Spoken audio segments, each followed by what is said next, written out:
Hare Krishna. Welcome again to our series on exploring the qualities of a devotee through seeing them in action, in person in Srila Prabhupada. The 26 qualities, as you know, we're going through each one every Ekadashi, so happy Ekadashi to everyone out there. And today, my good friend, Siddhanta Prabhu, is going to be leading us through the quality of Srila Prabhupada's being magnanimous. So please, Siddhanta, let us start. Hare Krishna. Thank you for the invitation. Yes, today we are going to focus on the quality that a Vaishnava or a perfect gentleman is magnanimous.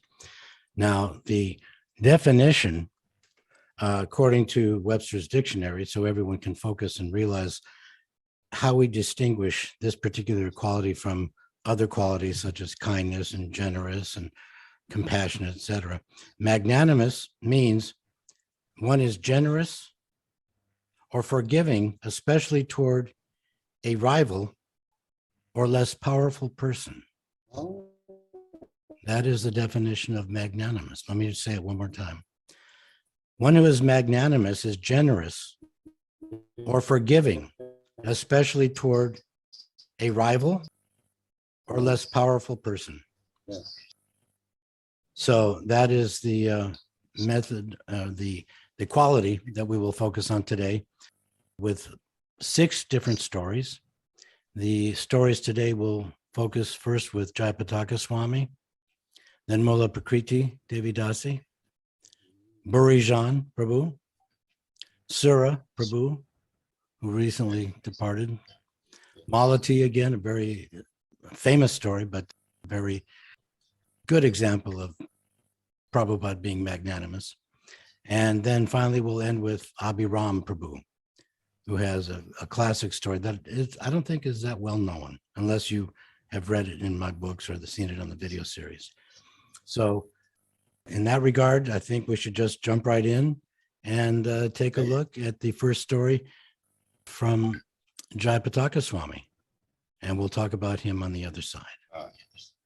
I remember one time he was giving a lecture, and he was the whole lecture saying how we had to be 10% Krishna conscious. We had to be completely surrendered to Krishna, 100%. And he was just ramming that point home. And at the end of the class, the devotees were kind of, very serious and looking down, as if he could read their minds. That 100%, who could come up to that standard? So then he looked at them, and now he kind of relaxed his mood a little bit, and he said, well, if you can be 90% Krishna conscious, then you can also go back to Godhead. And then he started to slightly turn to prepare. There was a very big Vyasa-san, and he was very high up. It was maybe 4 feet in the air. It was so he had to go down steps to get down the Vyasa-san. So he was just starting to turn, and then he said, even 80%, even if you're 80% surrendered, Krishna will still take you. So then he turned, and he got down the Vyasa-san, and he was walking away, and his chadar, his robe, the chadar was flowing with one hand, and then it was dragging on the ground, and he just kind of stopped at the devotees, looked at the devotees, and then he said, even if you're 70% Krishna conscious, still Krishna will take you in it. He threw the chadar over his shoulder and walked off with his head very high in the air. Wonderful, wonderful. So that's generous for sure. That is, yes. This is, and because it's it's his magnanimity that makes it all possible.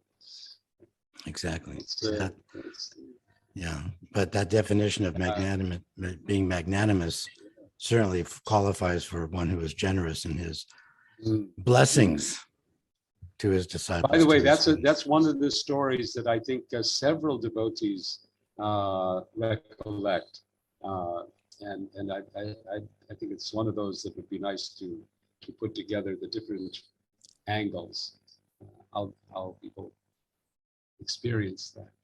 Oh, you've heard different stories from those who were in the same class? The same story. No, the same story, the same class, the same experience. The same, the chutter movement was mentioned by a few. Okay. So, yeah, who were present. So. Great.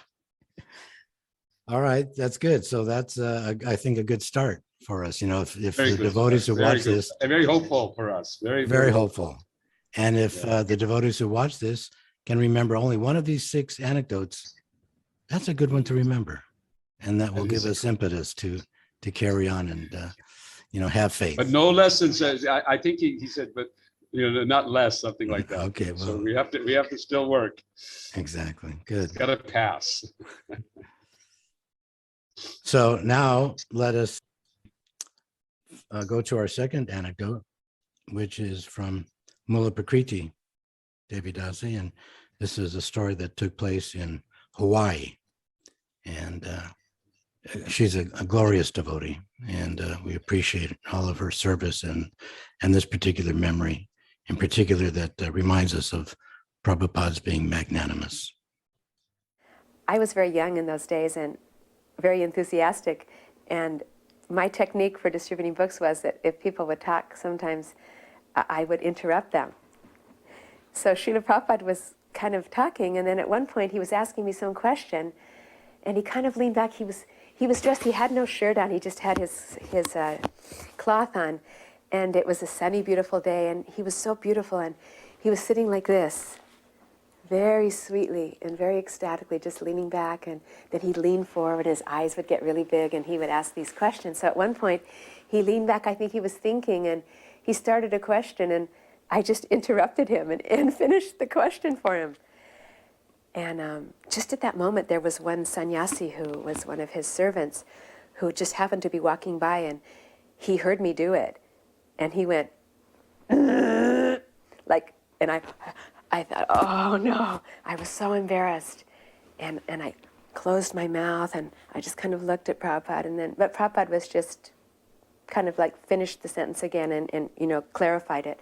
And so then we were talking more back and forth, and he was telling me all these sweet stories about salesmanship and about women and about preaching, and just very beautiful, sweet things, and a few things about himself when he was preaching. And then he started to say some comment, and it was a very deep comment. And he started, and he just hesitated for a second, and I just interrupted again. And this time I was really wrong, too. I interrupted, and I said something that wasn't what he wanted. So he kind of went, like, kind of shocked, because it wasn't what he was going to say. And then again, that sannyasi was somehow in the room, and he just went like, like, kind of like, and he was furious with me. And so I didn't know what to do. I felt so mortified, and I was so fallen, and I put my head down, and I kind of was like in a midst of like a mortified kind of head down and trying to make an obeisance and trying to figure out how I could get out of the room backwards because I thought my spiritual life was finished. And so I was kind of figuring out, but I couldn't figure out any decent way to get out of the room because it was quite a long ways, and I didn't know if I could see behind me. And it was very quiet, and there was no sound, not anything.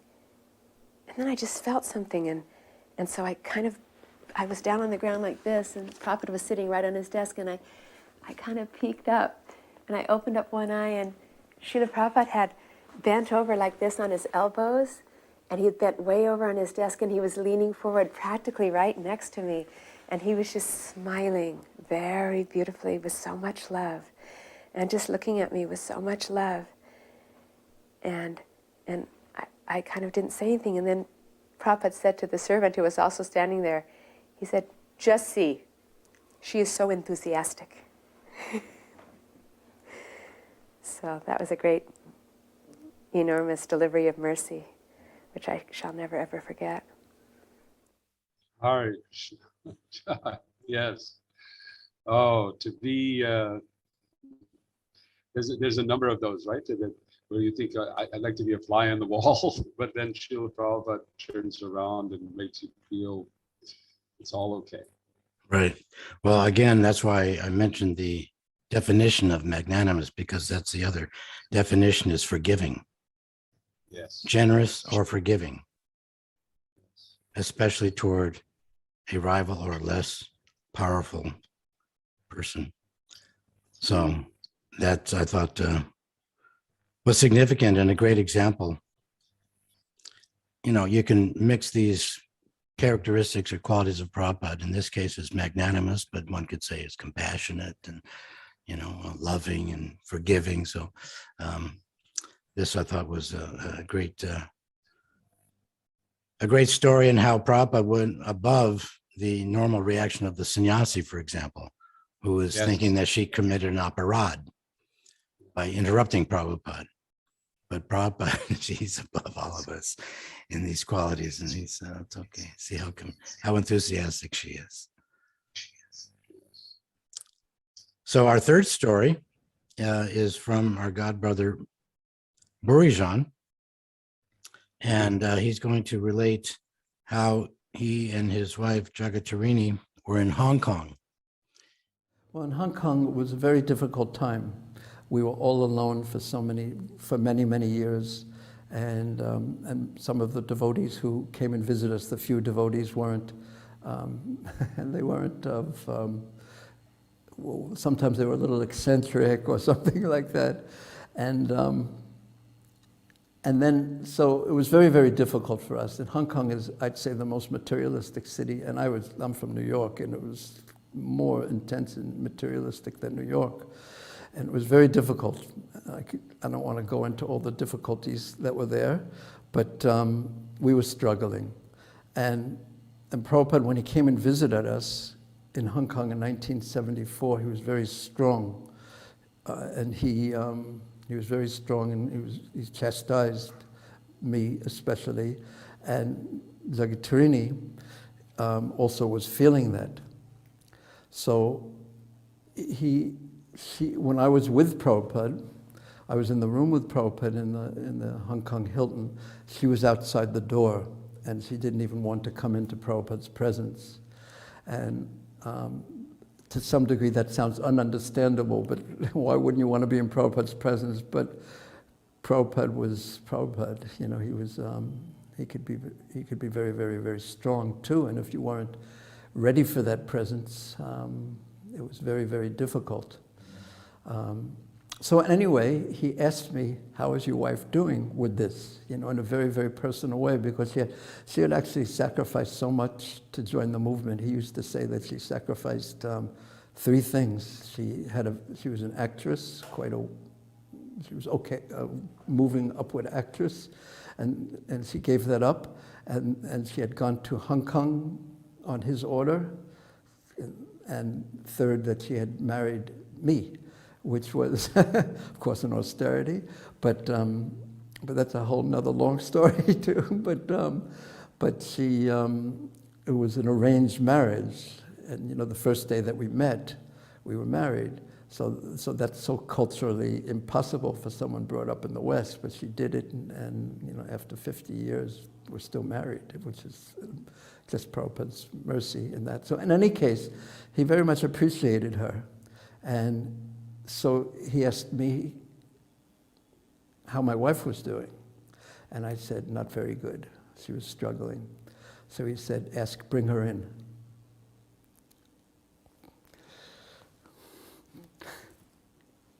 Okay.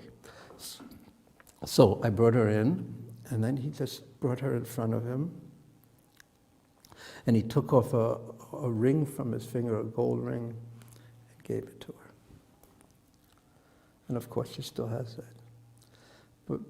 But this was a different Prabhupada than Prabhupada just sitting on the Vyasa-san, who most of the devotees had that relationship with him, and you know, the defender of the Gaudiya Sampradaya, you know, the singer guru sitting on the Vyasa-san, and but that was one aspect of Prabhupada. But Prabhupada had many aspects. He was a person with so many aspects to him. His presence really helped her. Obviously, you know, he was so. His presence gave us life, you know, not only us, but definitely us, but his presence was the life of the movement, you know, it was going on his presence.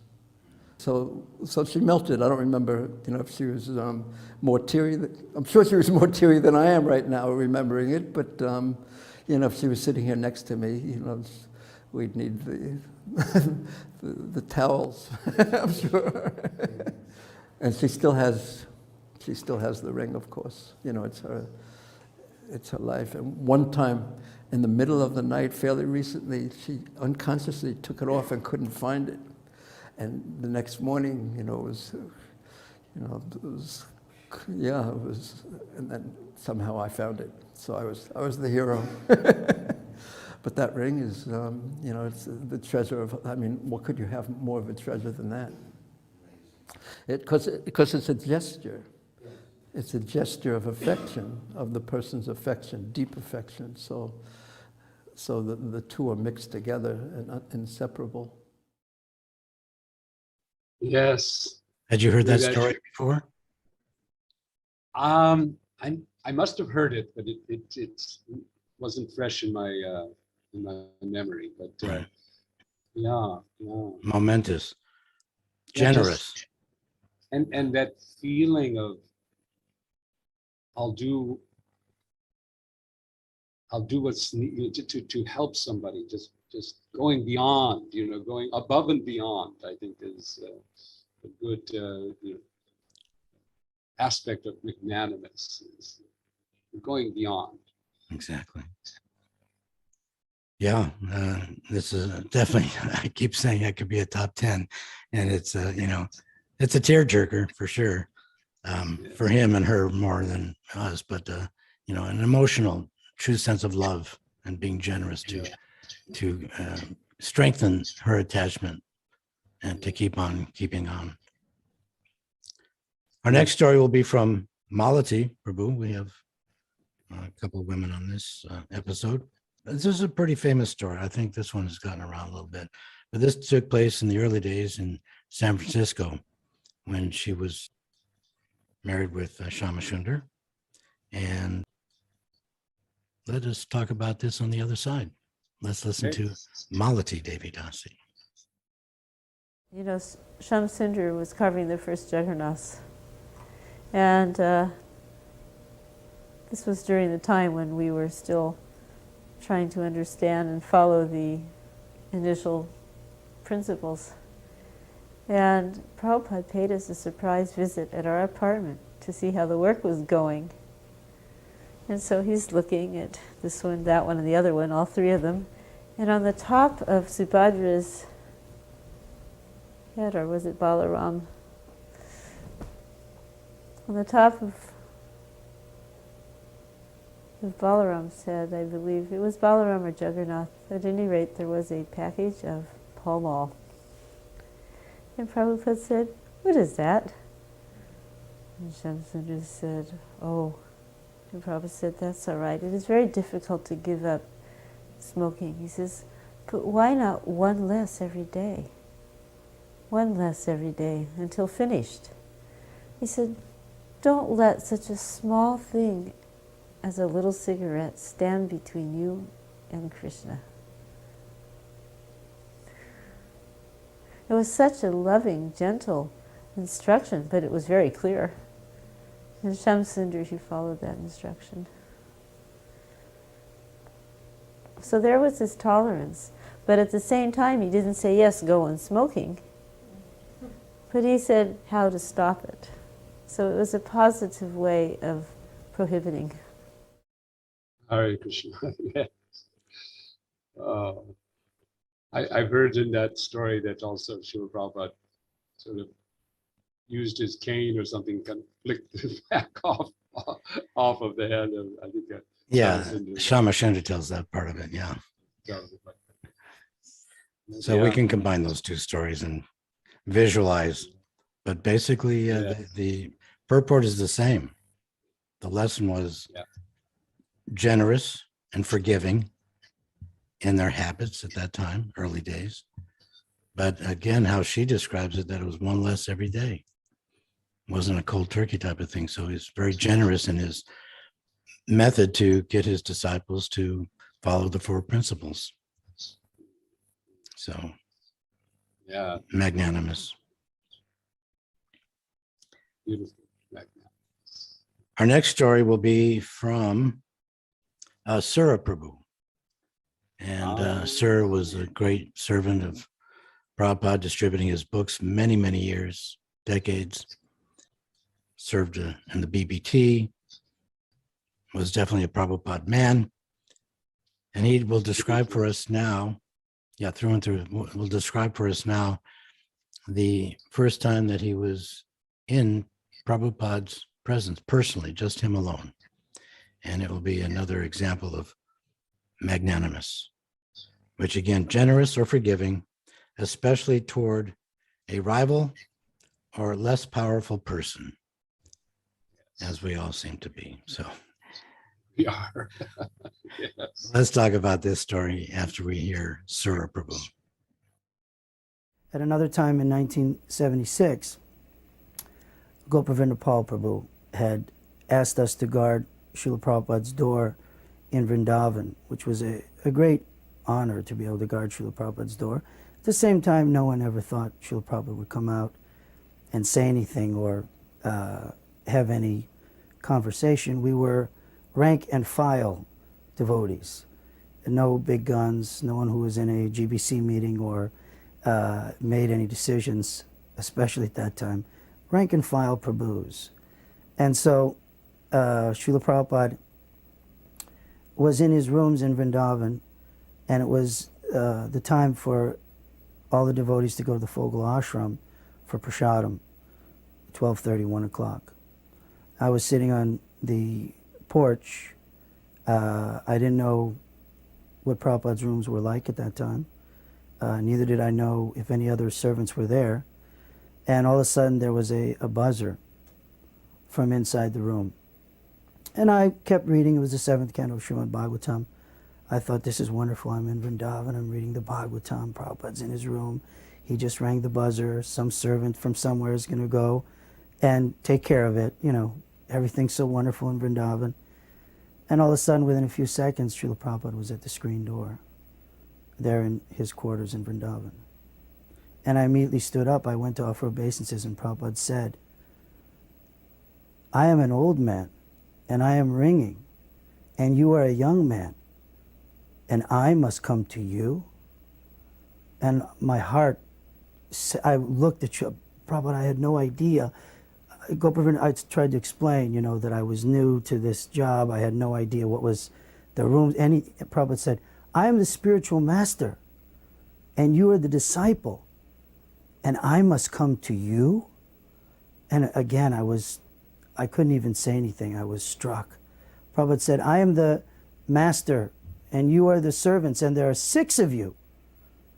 I couldn't even understand what Prabhupada was talking about. There are 6 of us. And I must come to you?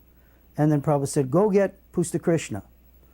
So I knew Prabhupada went back in his room, and I knew adrenaline was flowing like anything. I had barely ever had any association with Srila Prabhupada face to face.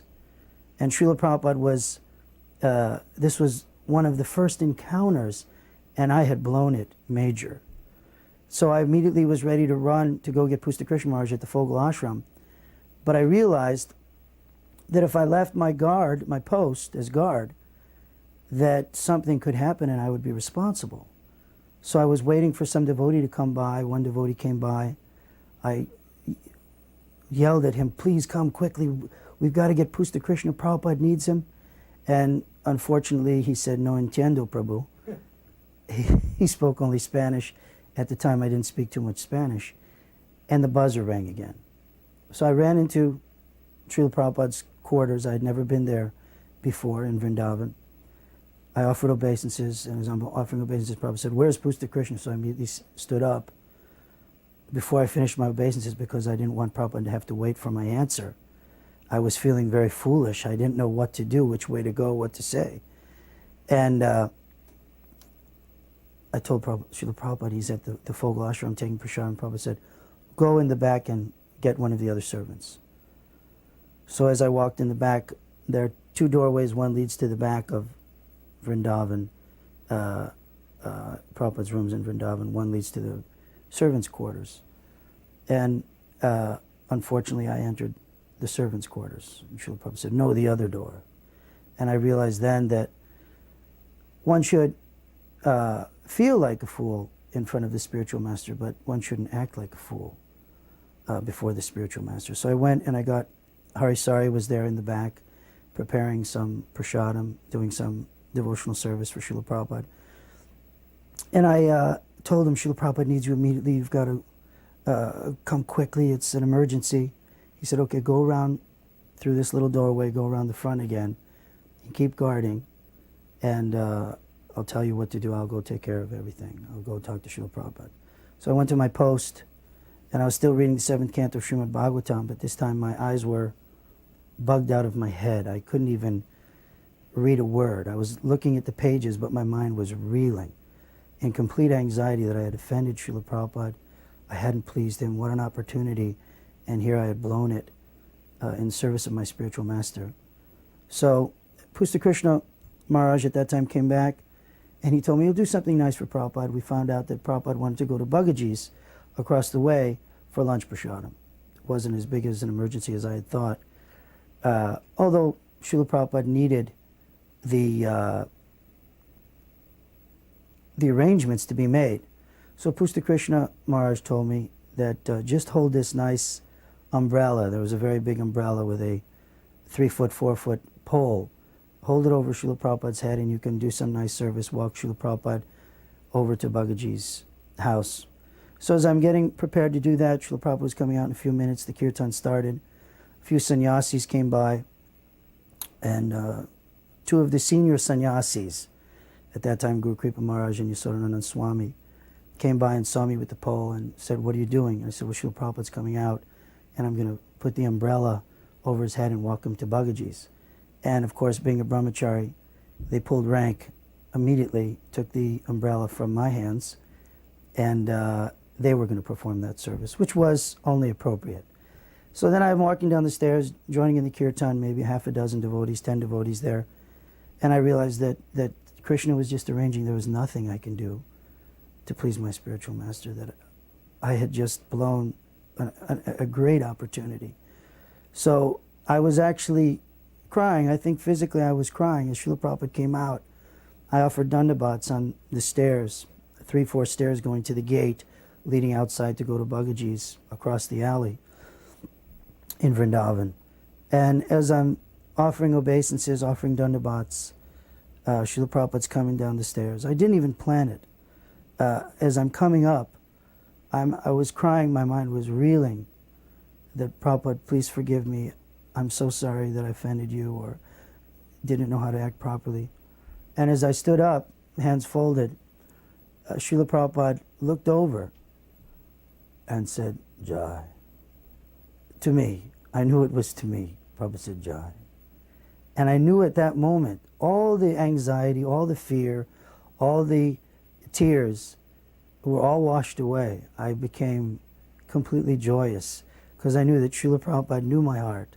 He knew my intentions and that he was forgiving me for whatever offense that I had committed. And then Srila Prabhupada went on to Bhagaji's, and I was in ecstasy for the rest of that day at least.